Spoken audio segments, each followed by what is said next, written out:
Monday Mornings with Matt and Kevin. These two will debate real-life issues from a Catholic perspective every Monday at 9 a.m. Eastern. Make the world Catholic again. Very happy morning to you all listening to us out there. I'm back with Matt on a Monday of Holy Week, one of the few days of the week that doesn't have a special name, at least not that I know of.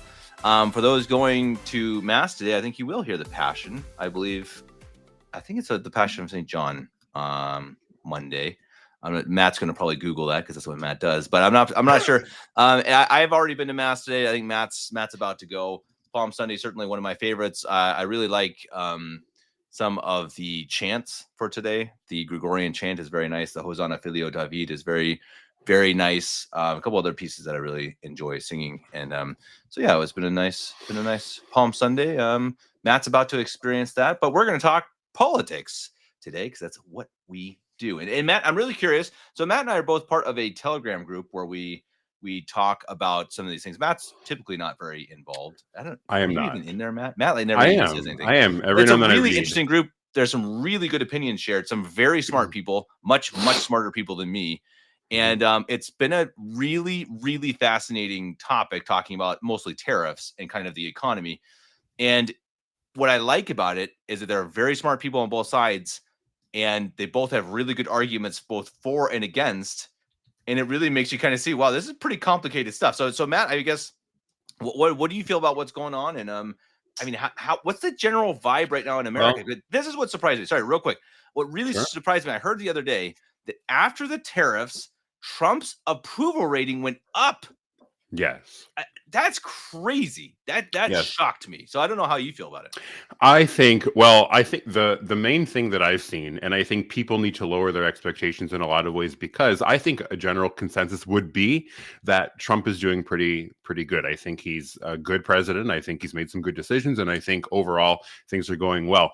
There are a lot of people who wanted this authoritarian bulldozer to come in and just get rid of everything, and I just don't think he's going to do that. I don't think people are going to see that.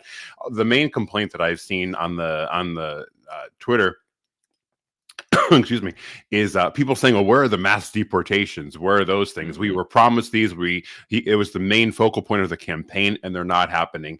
And I think Israel is another point that comes up all the time, and people are tired of it, and people don't like it, and it's just there. And I think people have to realize that Trump is not going to do that. And I don't think any politician is going to do that. I don't think anybody is just going to come in and revamp our country. So I think there have been some people, some prominent names, who are saying, they've withdrawn their support from Trump. He's just another puppet. He's not doing what he campaigned on and promised he would do. And then, of course, he has his loyal base. And I think the consensus, in my opinion, would be like, yeah, as you said, he's implemented some of these things, and his poll numbers have gone up. He's been fairly favorably positive in the American public's viewpoint. But I just don't think we were ever going to get this dynamic. I don't know. I don't know. I don't really know the words to apply it, but I think he's doing a good job, and I think he'll go down as a good president. I just don't think that this savior that people thought was coming, maybe they were disillusioned, maybe they were, I don't know, but I just don't think that's going to happen. Because if you look at it, actually, still at this point, we're in April now, we're 4 months or so in, he's behind Obama in deportations. The numbers have not been there. Do you give him a chance still? Do you think maybe things have changed? The dynamic has changed? I'm not really sure, but I think the problem. Yeah. I'll tell you what I think is and I think Trump knew this, and I don't think most Americans know it, is the judicial side of the government is a problem. They're a serious problem. And I think that's why Obama could do it, because Obama had more judges, and I think Trump just has these issues where these judges from, the Ninth Circuit of Appeals or whatever, all these different circuits, they just kind of say, Trump says, okay, we're going to send out these gangster criminals, and we're going to send them to home or to, El Salvador, to a prison. And you're just having these random judges saying, nope, not going to do it. Sorry, Mr. President. And this has happened over and over again.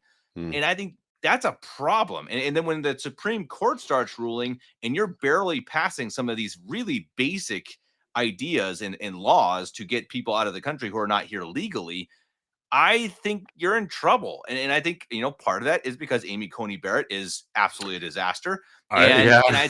yeah, she's terrible. She's I was absolutely just going to terrible. say her name. It's a whole nother topic that's been going along the Twitter sphere, which I don't know if we want to get into, but the whole feminism thing, I think it's a fascinating look at, sometimes, I don't know. I mean, I don't know. I don't know if we want to get into that, I suppose. Well, let me ask you this, because I've heard this. And do you think she's changed her views? Do you think she's lost who she is in principle? Or do you think she's caving to pressure because of fear for her family, which some people have said she has received such horrible and terrifying threats that she has sided with the left on a lot of issues? Where do you kind of see her? I think it's probably a little bit of both. I think that she was probably more liberal than people thought, and she's kind of softer in her rulings than most people thought.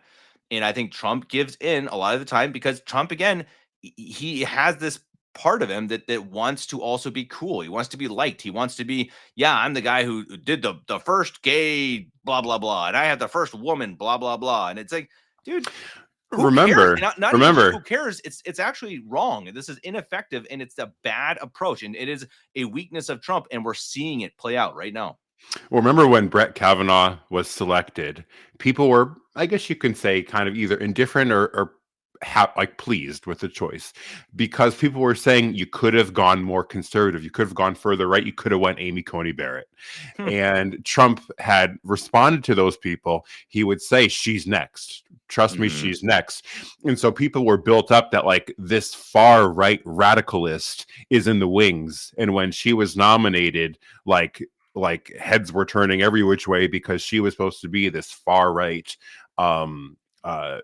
judge who just was a staunch constitutionalist, did not believe that the Constitution was a living document, but that it lived and breathed through the amendment process, and that the Supreme Court does not interpret the laws, but weighs law against the Constitution. She was the strict constitutionalist who was really going to be this far right voice on the court, and it just has not played out. She had that victory there, Roe v. Wade being overturned in 2022, maybe. I think it was 22 or 23, 2022.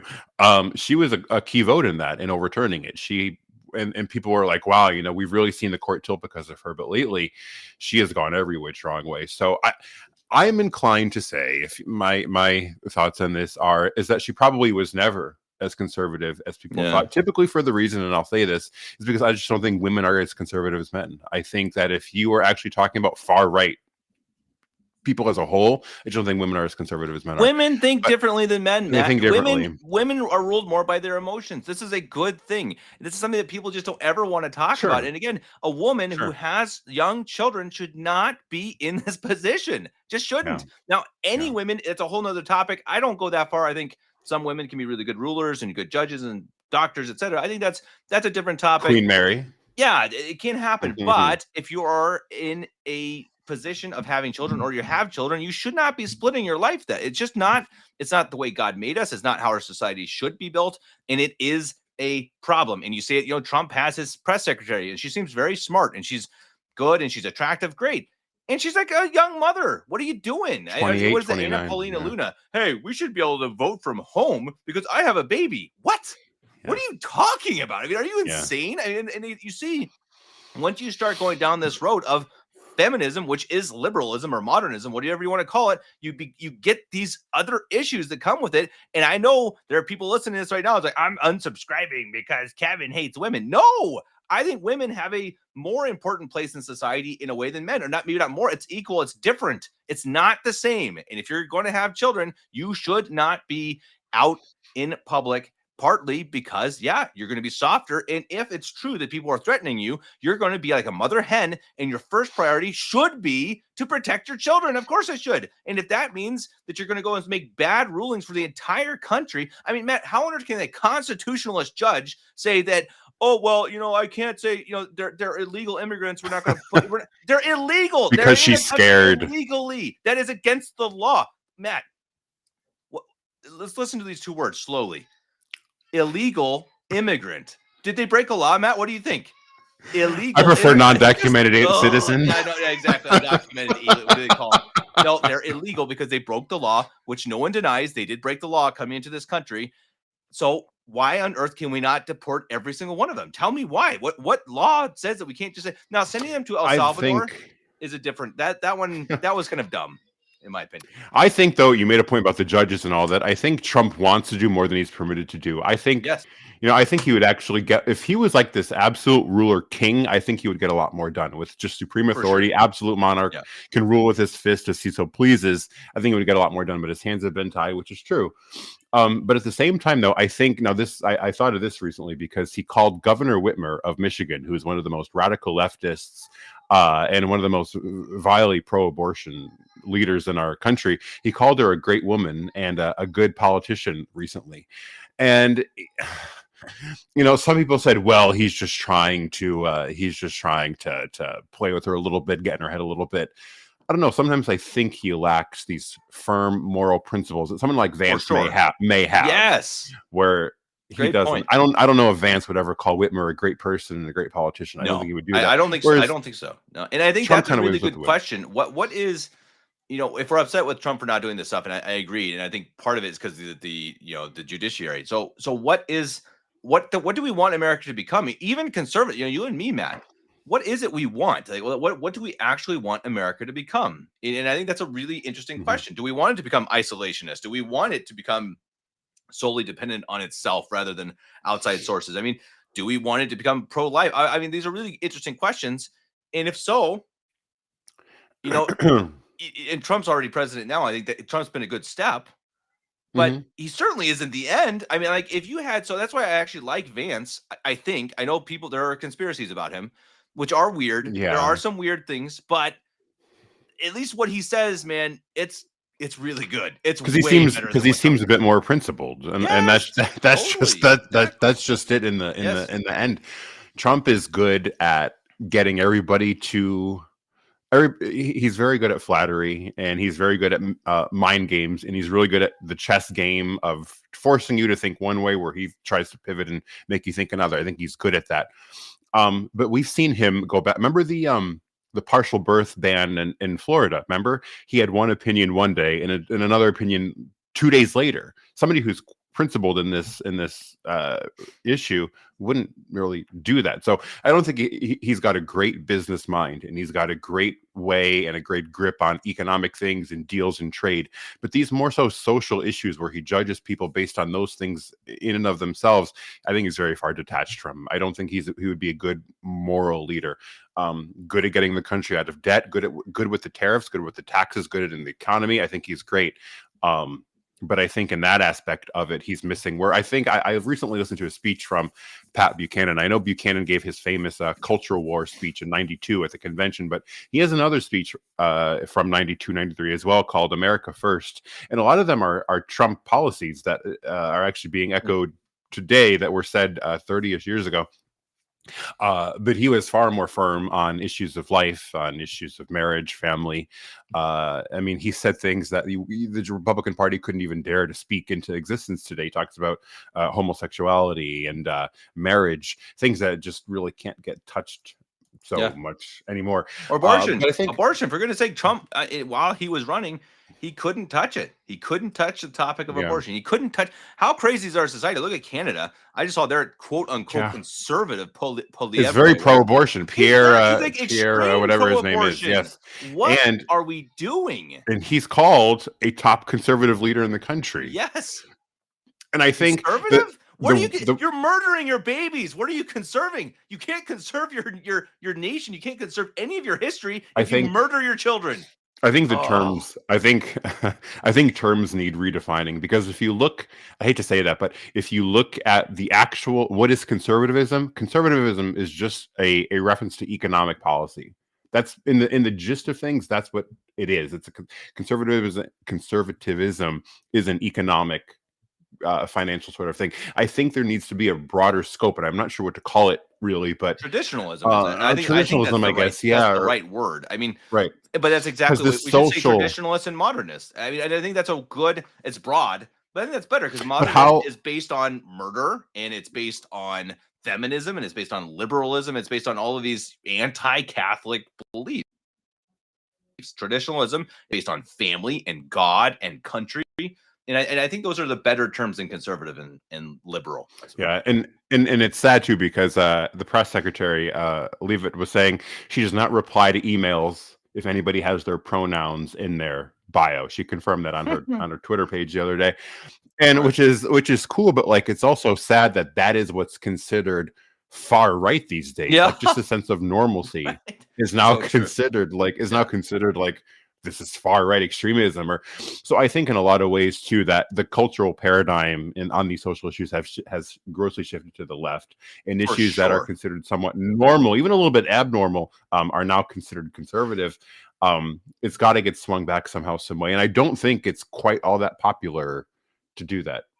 I agree. Yeah, I listen a lot to Piers Morgan because I think he has a really interesting show. He has a lot of interesting guests, and I think he's funny because he's a really smart guy. He's come a long way. He has, but you can tell he also knows what battles to fight. The battle he continually fights is the no transgenders in sports, which is like, yeah, duh. You know, of course, this is the dumbest thing I've ever seen in my life, and everyone knows it, and it still keeps going. But he's smart. You know, he just hammers that, and I guarantee you, in a couple of years, you're gonna be like, I fought with the best of them for women's rights. But then you actually hear him say, you know, he talks about that, and then he'll be like, you know, of course, if someone asked me to, you know, use their pronouns, I would do it. It's like, yeah, see, you know, exactly. So you're just going at it's extreme, like this whole argument and taking the craziest part of it, like literally saying men can compete against women. If you grow your hair long and call yourself Mary Sue, you can go and box a woman in the boxing ring. It's so insane. And so, wow, Piers Morgan, the great hero, standing up for women. Give me a break, man. I mean, it's so silly, and it's just something that, you know, is this really where we're at? As you say, as a nation, as a society, where it's like, yeah, I'm a great conservative traditionalist because I don't want men beating up women in a boxing ring. Good for me. Yeah. Really? That's the line? Oh. Yeah. It's also, I think I've mentioned this on the show before too, but I remember I spent like almost a whole day trying to find where the Kennedys, I'm talking about John Kennedy and all that in the 60s, where they stood on abortion. Because there's not much on there about it. So I tried to dig through books. Exactly. I was going to say, I tried to dig through books, through speeches, through articles, through people who were alive at the time and wrote about it. And there are some essays out there for people who this was an issue that they cared about and wrote about in that era. And that was the overall consensus after I dug pretty deep, was that you don't really find much from John Kennedy or Bobby Kennedy back then saying anything about abortion because it wasn't really up for debate. The general consensus was that abortion is wrong. I mean, people did it and it existed and it's always existed, but it wasn't really something to argue about. It wasn't a hot issue at the time. And the same thing, I remember even for us, I mean, marriage, that was pretty much understood to be just a man and a woman. Like, you just get married. Yeah. You know, it wasn't an issue that was highly contested or debated. And it's kind of strange how things go. And it makes me wonder where things will be in 20, 30 years. When we're in this era now with these issues, where will they be in that time? Will there be a swing to the left? Will there be a swing to the right, or a bit more normal? I don't know. But I do think that in the end, though, I think a lot of these issues are just going to be kind of, there's going to have to be a revolution of some sort, I think, because every time things like, I remember DOMA in California, the Defense of Marriage Act, it got voted on 30 times. Should marriage be between a man and a woman? It was approved constantly, but I think before the Supreme Court, I think it fell short. But every time gay marriage was put to a vote in California, it lost until they tried for the 20th time. They got it, and they're like, "Woohoo! Look, we did it now." I don't know, but I think there are numbers too that kind of suggest that the younger movement is trending a bit more conservative. Maybe given some time, I think maybe those might even sway a bit more to the right. But I don't know. It's hard to project, but I think overall, what our topic was here is I think Trump is doing well. I would say he's doing well. His physical report came back. It was quite funny. His cholesterol was perfect. I don't know if you saw this. His temperature was 98.6 degrees. Diet Coke a day Diet Coke, the doctor away. His cholesterol was excellent. His bad cholesterol was low. His good cholesterol was high. He had a resting heart rate of 62 beats per minute. His blood pressure at the time, or blood sugar, glucose at the time, was 89. Everything about him was just perfect. And in the doctor's summary of his whole write-up, it said he enjoys being victorious in golf games and all that. That's in the official medical report. I think he's one of a kind, man. And it's something, again, I mean, it's kind of an unfair comparison, but I think there are comparisons. Guys, listen, hear me out with this. I think there's comparisons to him and Hitler, because I think obviously Trump's not evil like Hitler, but I think they both, why Hitler came to power, part of it was because he had just this instinct for what the people wanted. Like he just had his finger on what the people wanted. So everyone always thinks that when you hear that name, you just think evil. It's like, well, he came to power for a reason. You know, he wasn't just this evil maniac at the beginning. He wasn't. That's just factual. It took a long time for him to become that, and then he was. Of course, everyone knows my stance on that. But I think it's interesting that I think Trump's similar. I think his genius is he just has his finger on the people. And I agree with you, though. I don't think he's evil like Hitler, but I also think he does not have much of a moral compass. And I think that's a shame. Because if you imagine someone with his genius in understanding the people, his personality, his body type, I suppose, and if they had that moral guidance, that moral goodness, man, can you just imagine what good you could do? I don't know. But even then, then you look at the legislation and the judiciary. It gets in the way. It gets in the way. I don't know, man. We're in But what was interesting is if you look at, there have been businessmen. They've interviewed people who worked with Trump in the 80s, 90s, 2000s, who made deals with Trump from across the world, and they have been asked, "Who is the greatest businessman that you've worked with?" They say Trump. A lot of them say O'Donnell. And there's one woman, I think she was on Shark Tank. I forget her name, but she's one of those sharks on the show Shark Tank, and she said Donald Trump is the greatest businessman that I've ever worked with. And similar to what you said there, she said he had a knack for putting his finger on the strengths of people, the weaknesses of people, and touching that weakness just right, where he exposed them so well, and he knew how to like dig, and he also figured out people's strengths, and he knew how to play that with them. He had a natural instinct, a natural touch. So like you said, imagine if he was as vigorous or as determined with things like abortion. He says the talking points at debate, which he has to. It's not his issue. But it's not his issue, and he's not losing a minute of sleep. He doesn't sleep anyway, but he's not losing a minute of sleep over things like that. But yeah, so 4 months in, plenty more to go. To see if Vance takes over. He's a very different. He does not have that genius. Very different. He's very intelligent. He's a very good speech giver and debater. I would say he would be a good statesman. I think he would be very good. Better than Trump. Very absolutely. Yes. It'll be curious to see. I mean, will America accept that? I don't know. I mean, when you lose someone like Trump with that charisma and that personality, and you go to someone who certainly doesn't have that with it. And I like Vance. He's not even half of Trump's personality. I don't know. We'll see. No. I'm really curious if that's going to work. But on the other side, the Democrats like literally don't have anything. They have. I don't know, Matt. If you see that, Matt and I are both sports guys. So the big news in the last week or so is Stephen A. Smith is probably. Oh yes, there he's. And everyone's like, yeah, we got our guy. It's like. I mean, he's actually okay. I listened to him. He was on the View, which them and their 10 viewing member audience, and he made some good points to them. He has a brain. He understands where the nation stands. The nation doesn't want transgender people beating up women. I mean, there are some of these issues that he has gotten before other people. I think it's funny, like Gavin Newsom making his own podcast, which is so crazy. But real quick, we got to go pretty quickly. But this is funny because this I think shows you how stupid the Democrats are. So Donald Trump won his election partly because his son and his son's friends helped him to be invited. Did I lose you for a second there, man? You got me. Yeah, so Trump went. Yep. Trump went on other people's podcasts. Thanks a lot to his son and his son's friends, right? Yes. And so that helped him win the election. Now, Gavin Newsom sees that he's like, "Oh, podcast. Right. Okay, I see what I have to do to become the next president. I'm going to start my own podcast." Matt, he starts his own podcast. His podcast while his country just burnt down. He's the governor of California right now. He's supposed to be taking care of his people, but he's running his own podcast, having on guests. I'm sure he's got a team to do it. but just the visuals of it. Trump went on big podcasts. He's just a guest talking to big audiences. Gavin Newsom can't connect. He doesn't see the difference. Right. People are so stupid, man. Like they just say, "Oh, podcast winning." It's just unbelievable. They're never going to win again, ever. He looked it's so awkward. The Republican something.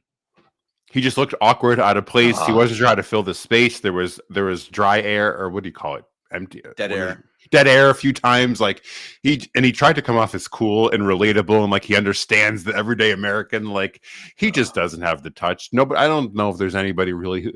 Trump is unique in that sense, where like he could just naturally go up and do these things and be stand-up comedy while he's doing it. Yeah, he's funny. He's quite funny. Nobody's going to do that, but I did laugh. Another point, really quick. I don't know if you saw CNN, the town hall with Bernie Sanders, where they misgendered the they them. I saw a tiny clip of it. Yeah. The woman in the crowd, and they say she's here with her question. Go ahead, she can ask her question. She's like, it's they them. I hope that stuff's so perfect. I hope they just do that over and over. And that kind of stuff is exactly why they're Anderson Cooper misgendered somebody. Oh my gosh, terrible thing. He should have known. Shouldn't he have known better? He should have. How can you not see that that's a they them? How can you not see that? Yeah, you usually can. Yeah. Yeah, you usually can, but not this one. Yeah, I guess far away in the crowd. Oh man, yeah. But it shows you exactly. But it's exactly. It's just so. Just that argument. I mean, just like I watched again Piers Morgan. And he had on this argument about transgender, and they're like, okay, yeah. So if Novak Djokovic goes and puts on a wig and says, "Hey, I'm a woman," can he go and join the wig? That's how insane this is. It's so stupid. And it's still happening. I still see it in sports. I still see someone, this guy just beat this girl. It's like, we are so dumb. And you know what it is? And this is something I've really realized with Germany and in the US as well. We are a cowardly society. Absolutely cowardly. We have no guts to stand up for anything. We are so afraid to say, hey, no. You know, how many people actually stand up, and Riley Gaines, very few who stand up and say, this ain't going to happen. I'm not doing this. You know, this is ridiculous. And this is these people organizing these sports events. How can you possibly say, yeah, sure, this dude can go and win it? It's insane. It's because they're a bunch of cowards. I think it's more that they're cowardly than that they are ideological. I think it's more just cowards. They're a bunch of cowards. They don't want the leftist mob coming after them. That's where we're at with Amy Coney Barrett. Yeah, I think she's got a big family. They must have, I don't know, maybe 7 kids. I think they've got a bunch of kids. Yeah. She's afraid. I mean, I get that. You have a family that you love and take care of, and they're everything to you, and you go out into politics, which is dirty and nasty and angry, and you say to yourself, this isn't worth it for me. Like, she might be there. Like, this isn't worth it. Like, retire. Yeah. If you can't do it. So it's coward. So these people are cowardly, but they're ultimately she makes a selfish. lot of money. Yeah, get out of it. Go away. Stop ruining our country because you're too scared to do what's right. They make. Let me check real quick. Supreme Court. I'm sure. I would say they probably make $200,000 a year. I was gonna say 400, 350. 350. Yeah. About $320,000. Okay. Yeah. Or so with the state with government benefits. So everything is literally handed to them. Did I lose you again? I'm here. I don't know. I did. Okay. Yeah. So I mean, that's a lot. Not to compare it, but that's the same with Taylor Marshall. I think in a lot of ways, there's a lot of money in these movements, and they're afraid to lose that because they say to themselves, "I've got $1 million home. I've got 10 kids to feed. What am I going to do? Go broke?" But Matt, state of vacantism is the privileged way, the easy way. Oh yes, I'm sure you've seen that argument. Yes, of course. You guys just take the easy way out. You just jump ship. Oh yeah, yep. This is the easy way. Surely, I drive an hour every. I've had people tell me that. People tell me that constantly. Easy. Yeah, it's constantly. You just jump ship. You don't want to fight for the church. You are. Whatever. Yeah. I know. I've been through this. How many times we stood in the parking lot at these recognize and resist masses and just really trash talk the church. Yeah. All the time, that's considered trad, apparently. Well, let's go the opposite way to end the show to not trash talk the church. What's your favorite day or ceremony during Holy Week? Oh, I just posted about this. I like there's so many of them, but I think that on the post that I made was on Good Friday, the solemn or grand intercessions made by the church. I think those are just great. It happens once a year, and I think where the church collectively in her supreme authority prays for the everybody and everything. Yes, yeah. Oh, don't for our Jewish neighbors. Yeah. It's neighbors. Is that what it is now? No, it's wow. I don't even know. It's I used to know. No, it's perfidious. Right, that's what it is. Yeah. But not in Novus Ordo. Yeah, that's what I mean. Yeah. It's for the Jewish people, I think they call it. That makes sense. But in the words of who is it? Dolan, our Jewish neighbors, they're having fun with Passover tonight. Oh my goodness. But I would say that because I like from everything from world leaders to the hierarchy to the church to heretics, schismatics, the faithless Jews, all of that. I think they're very beautiful and very solemn. Did you know that I believe it was up until maybe Pius XII relaxed this, but it was the only intercession, the Jewish one, where you did not kneel. You stood for that intercession because the church doesn't bow to the Jews. I don't know if you knew that, but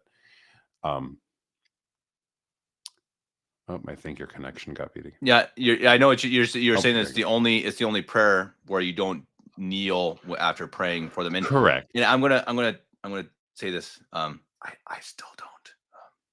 I don't. It was changed. So pre Pius XII. I think Pius XII. Yes. Right, he changed it. I could be wrong. Did he? I grew up with the pre Pius XII, and that's a whole nother topic. But have you ever been to the Novus Ordo? No, I have not. Oh, no. Cradle Sede. Oh wow. Yeah, I know. I don't know if you've ever dabbled in it. Nope. I've been into churches where some were going on. Of course, yeah, of course. Many in Germany, right? I certainly never attended. State, because the state owns. Yeah, right. Exactly. You go to see a church and they're having ceremonies. I know we're kind of going long here, but real quick, the strangest one, we were in Prague and we were kneeling in front of the Infant of Prague, the famous statue in Prague, and they were having a Novus Ordo quote unquote mass in English. So it was kind of helpful because I could obviously tell more of what he was saying. And it was wild because like we came in pretty much at the beginning, and he comes in and he says, I think maybe a couple prayers for the altar. I don't even remember. And he goes and you say, okay, that's the offertory. Because I wasn't really paying attention, just a little bit, vaguely. It was like offertory. Then they do this real quick, prayer, and then they do the quote unquote consecration, and then it's communion. And it's I can't. It's like it was like a 15-minute mass, and it was like, and they're just like, I'm like, wait, what just happened? Let's get out of here. Offertory, and now it's communion. It's just incredible. Let's go home. They took out really. There must have been football on. You have to go. Yeah, exactly. Yeah. There's the Giants are playing. Yeah, exactly. In Prague. Yeah. Exactly. He had to awesome. go. No, and I do wish, I know Matt as well. We wish everyone a very happy is not the right word. A very holy week, very solemn, very fulfilling, prayerful, somber Holy Week. It certainly is the biggest week of the year, ending on the biggest day of the year, which is on, of course, Easter Sunday. And Matt and I probably won't be on next week, not because we record on Sundays typically, and obviously Easter Sunday we're not going to record, and we're not going to have a show for Easter Monday. So we won't be here next week, and then I'm traveling to the U.S. the next week after that. So Matt may have to be by himself after that as well. Matt's going to come visit me in Colorado. I forgot about this. Yeah, you better book a ticket, Matt. I can't just hop over to Boston, You can't. You can go to a Rockies game and watch them lose. Are they 2-10 on the year? Oh man, they're a great start. Oh, they're bad again. But the Nuggets, they're heating up, so they have a chance. Anyway, boy, we're all over the place today. Politics, mass, sports. Awesome, Matt. You have a nice Holy Week. Everyone else, please stay tuned. Like, share, subscribe. Again, we will probably be gone. This whole channel is going to be pretty quiet for the next couple of weeks. We're not too stressed about it. It's going to grow when it grows. But in the meantime, stay with us. We'll be back in a couple weeks with more shows, hopefully some more hosts as well, and some really good stuff coming soon to a YouTube channel. God bless y'all. Till next time.